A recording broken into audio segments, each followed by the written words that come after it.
SciKnowMine 2013. And SciKnowMine is spelt the way you see it on the presentation. Of course. Great. Okay, so let's get started. I always present this as the first slide of talks that I give because I think this is a key model for how science works. Science is a cyclic process. Scientists start off by having knowledge, either either expressed as a model or more often than not in their own heads. They analyze that knowledge to come up with theories and questions and ideas and hypotheses. The theories and questions and ideas and hypotheses have to be, in order for them to be scientific, they have to be executable as an experiment. So they have to be able to convert the questions into a scientific experimental design, which when executed yields data. Once you get data, you then have to interpret the data to come up with more knowledge. And so in some respects, this cycle is foundational to pretty much all of scientific work, and you need to be able to execute it more quickly. The role of our work as knowledge engineers and computer scientists working in this field is to try and accelerate this process, make it more innovative, make it more rapid. And of course, the big picture of how this all fits together is that you have this kind of process or some version of it, and you have to, and the actual representation that comes up and is presented in modern day databases is a kind of amalgam of both knowledge and data presented to you in the form of current databases. That's kind of how it works. Acquiring information for this, oh, by the way, can everybody see the picture okay? It's a little dark, but is that visible to everybody? I'm getting nods, good. Okay, so, so the idea is as well that there are three main ways in which you can get information into this system. You can take it from the scientific literature, you can get it from online databases, such are the kind of things that you're responsible for already, or you can get it from the laboratory. You can actually do the scientific work yourself, do experiments, get data, and put them into the system. And of course, what we're trying to do here is we are considering the process of biocuration. How do we accelerate the process of getting literature into a database, which consists of, the database has its own representation, its own internal schema, its own application logic, and its own ontologies and shared vocabularies. One of the kind of crucial elements of the discussion today is really trying to think about how we can improve the process of developing software. How can we make software development more rapid, more focused, more easy to do? And this is the work that we're doing in my group to try and accelerate this process called the View Primitive Data Model Framework. The idea is that we have, on the left-hand side of this slide, you have a conceptualization of data, usually expressed as a kind of schema or a UML model. Once you've developed that, and you have some kind of representational elements that describe how you want to view the data, so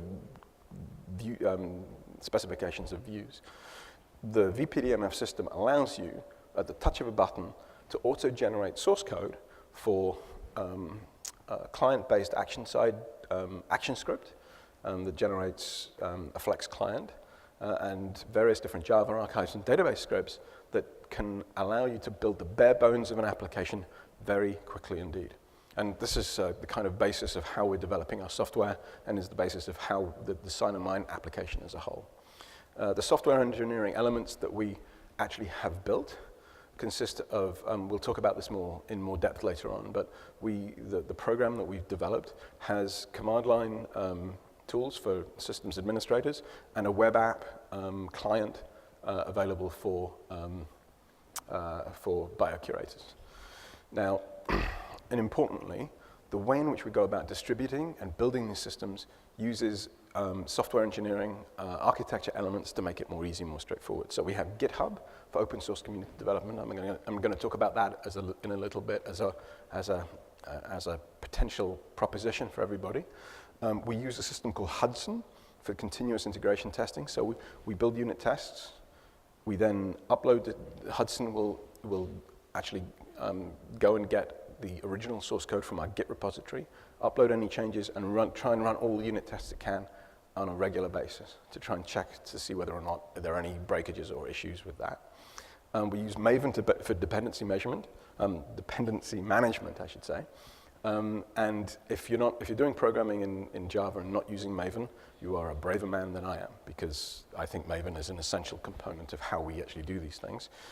And then finally, and then we also use VirtualBox or Install4j for distribution, which are all kind of fairly robust distribution mechanisms. That means that things can work out of the box. You provide a distribution that someone does a single click on, and then the tool basically works. This is really important because the very first time a user encounters your code, you need to be able to make sure that the user isn't stuck in installation hell for 3 days before they're actually able to get it to work. So this is again a crucial thing. And then finally, we're looking into Amazon Web Services as a way of being able to distribute the process of scaling. So this is exciting because I think it means that anyone can do grid computing. You just need an Amazon account and you need to be able to code against it.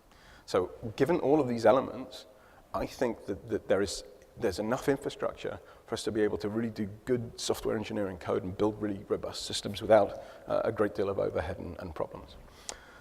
And so I also wanted to talk a little bit about GitHub as a possible vehicle for the aforementioned liquid network that I talked about before in the initial phase.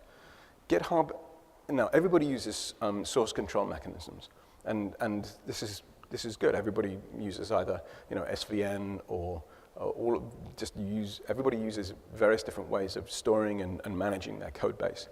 The thing about GitHub, though, it provides a social computing framework for you to be able to communicate with one another, share information, share code.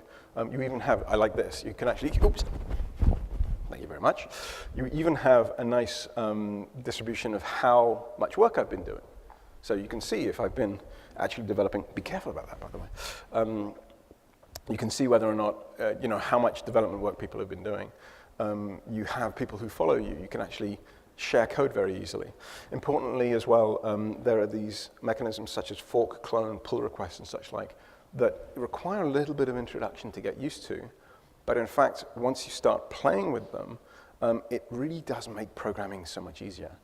If someone's got their code on GitHub in a public repository, I can download it, I can play with it, I can tell them what I've changed. I can really interact with them in a very constructive way. So I'm a real believer in this. I think this is a really powerful vehicle for us to try and collaborate together. And it has the characteristics of Stephen Johnson's idea of a liquid network as well.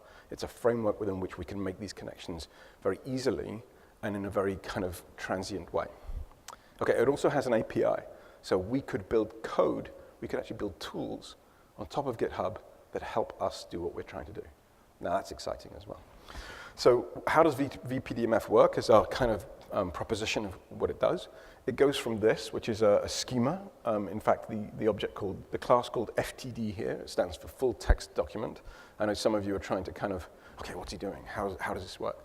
Don't worry so much about that. The idea is that this is a conceptual schema that would take 5 minutes for someone who knows how to use UML to put together. Now, given this, you then click a button within the VPDMF, and you get the underlying database architecture, the services, and the event definitions within the source code for building a full-fledged application like this. This is a digital library. This is actually work that I'm doing right now, so it's still a little bit nascent to be presenting here, but why not? The idea, and this is also consistent with what SciKnowMine looks like as a product. We'll be able to show you in a little bit. What's exciting about this is that we're actually able to generate a PDF viewer. It's relatively straightforward to use. This is just images pulled out of the PDF.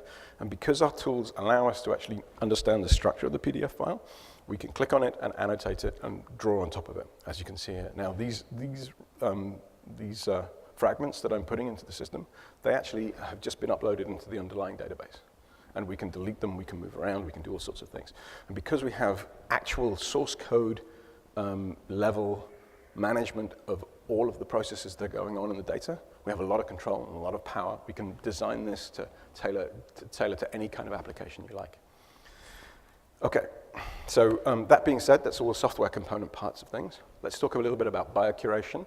and how biocuration works. This is an image taken from a paper by Lynette Hirschman and a group of people who got together a couple of years ago to basically survey how biocuration workflows work. We basically went and contacted a number of different databases and tried to study and understand the basic components of different biocuration workflows. Now, and what we found really was that, and it's written up in a paper in database if you want to look at it, and we had a questionnaire that actually people filled out, and we were able to kind of get them to answer questions about these things. What was very interesting about this, there were quite a lot of different approaches. For example, the way in which the Reactome database enters data, we found was quite different from the way in which MGI enters data, just at a fundamental organizational perspective. And so in terms of the kind of software tools that we would build for Reactome, they would have to be different in some respects and tailored to the needs of Reactome curators that are different from the needs of MGI. So that was a fundamental question. That was a fundamental kind of opening up and realization that we'd have to be quite tailored in the approach that we would take to developing these systems. What's also interesting is that most databases have this step at the top that they call document triage, which means document triage is the action of sorting according to quality. And of course, this slide shows the original meaning of the word, where doctors would have to decide who would the most important patients that they had to deal with immediately right off the bat. Within the context of databases, it really is a process of taking a stack of PDF files and then deciding whether or not they are in or out. If they're in, then they're interesting to the database. If they're out, then we can discard them, we can put them to one side, they're no longer a priority. Excuse me. And of course, the way in which you would measure the accuracy of whether or not an underlying automated process would actually perform well at doing triage, you would count the number of actual and predicted ins and outs. And you have over here, TP stands for true positive, false negative, and true negative. You would use precision and recall to calculate a score for the processes to make sure to see whether or not you're accurate.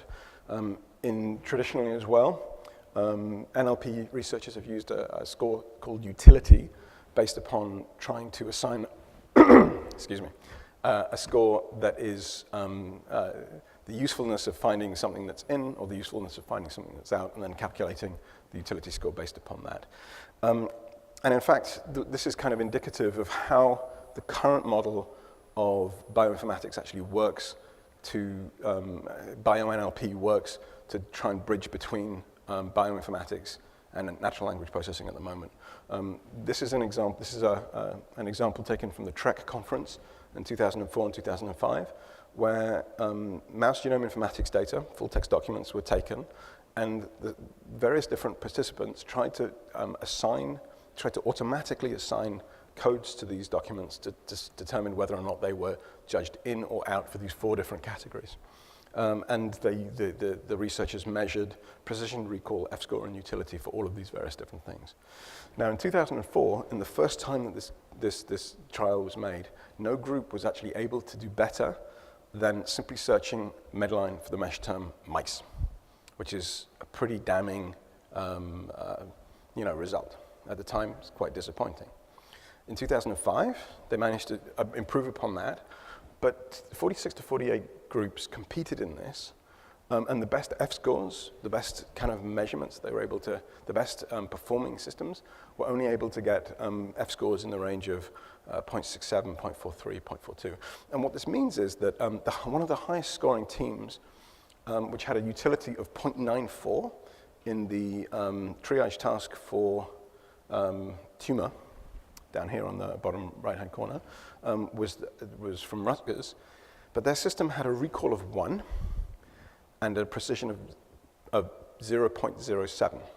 So in other words, they got everything, but only 7% of it was right.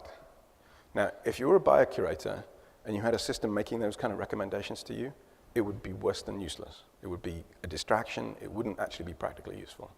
So this mechanism, although it works well for the computer science paradigm, does not sufficiently transfer over into the bioinformatics paradigm for it to be useful and for it to actually create any important tools. And it's important to note as well that a lot of this work, so 46 to 48 groups did work on this, but none of that work translated into a functional system. None of it actually, none of that information transferred over. And of course, so we see that computer science, natural language processing has a whole bunch of characteristics. I'm going to skip through this because I don't want to run over. And of course, they aren't necessarily the same thing as the kind of criteria that are important for biocuration.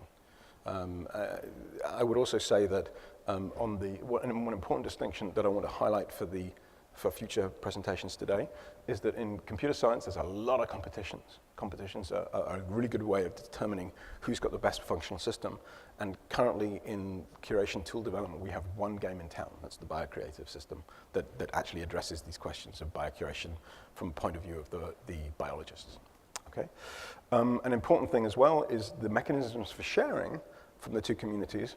On the one hand, you publish these papers at conferences, you share the algorithms and the research ideas if you're a computer scientist, and as a curation tool developer, you publish software papers, but there's little or no sharing, partially because it's very hard to actually look at someone else's code and make sense of it. Now, this is something, again, I think that we need to address and we change.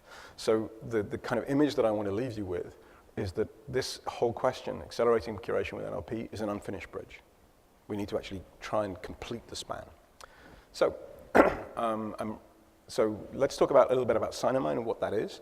SciKnowMine is a project where we want to bridge between the BioNLP community and the components that can be used in the workflows that constitute the actual system, and applications that are tailored to specific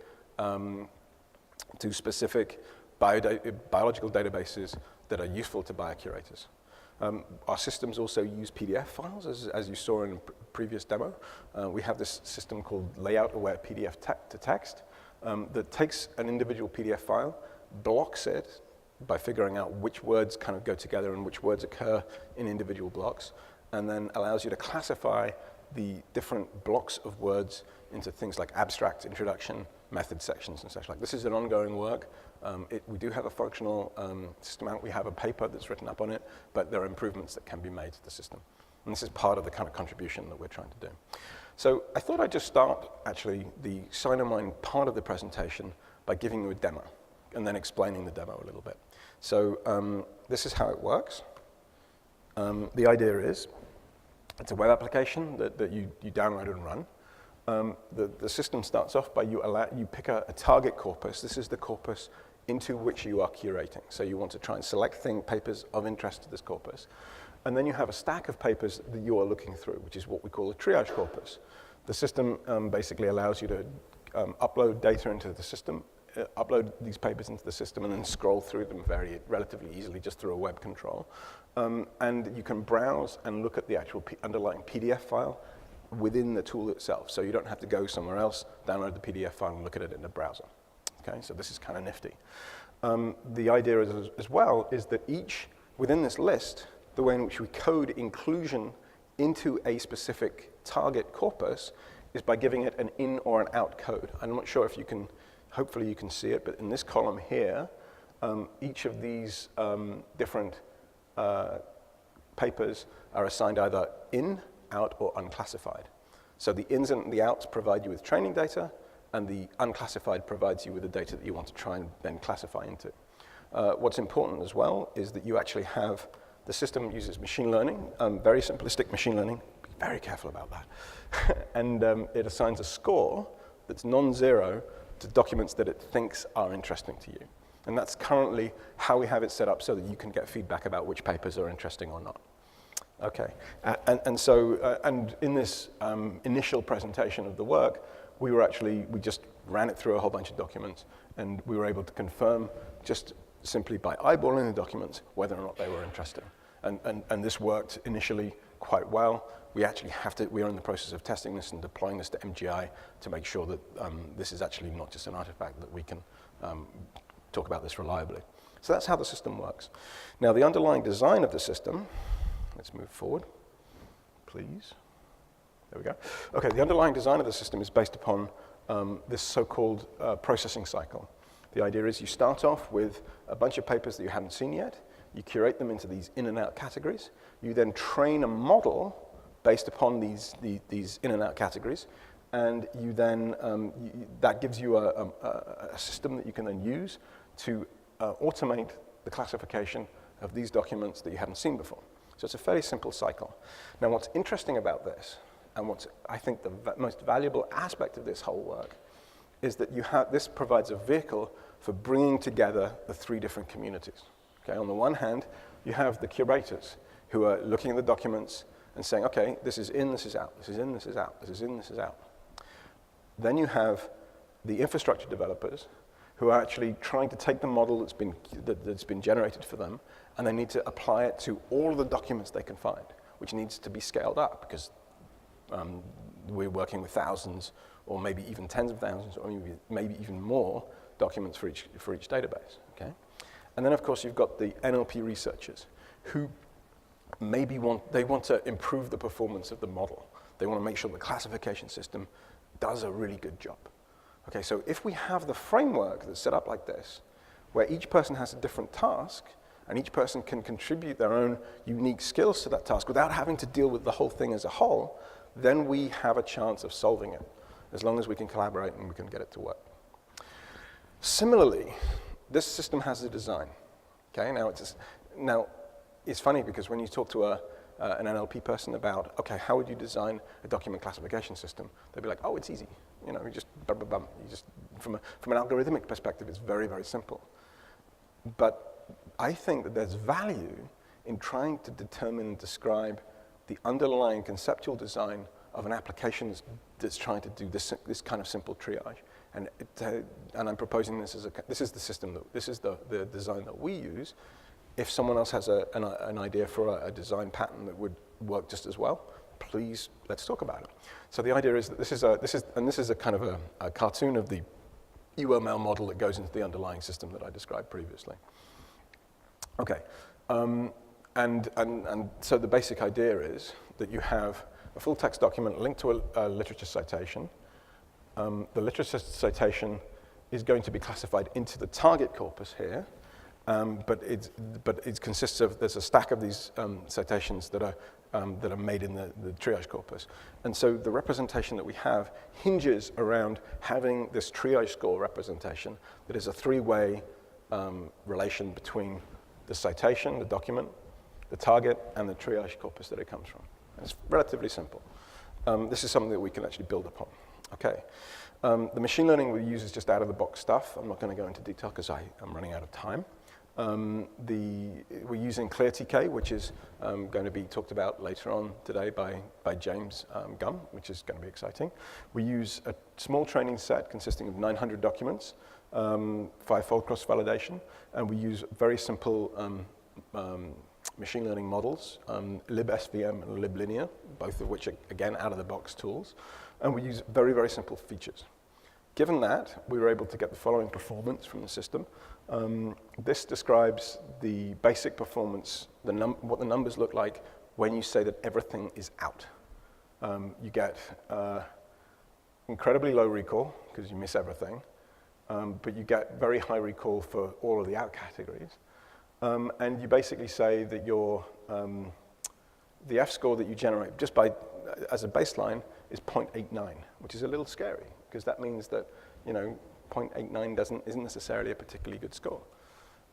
If you do the same analysis just by saying whether or not the words mouse, mice, murine appear within the document, which is a standard way in which the people at the Mouse Genome Informatics database do this kind of classification, that's a starting point, you get an F-score of 0.46 as a total. And our best performing system had an overall F-score of 0.93, which is a little bit better than the baseline that you have at the top. But when you only look at the in category, it has an F-score of 0.63. So this takes us then to the next stage.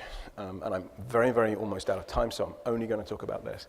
I wanted to highlight work that's being done by Max, who's again going to be talking again later today, where he is actually he's building systems, text mining capabilities for the UC SC genome browser, and was able to get permission to pull in full text from publishers to do this kind of work.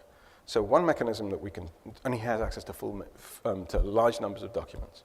Now, this means that we could then try to develop systems that can run over data in his database that he just applies to his systems but then we share the models as a mechanism for trying to export the trained models in a constructive way that actually solves problems.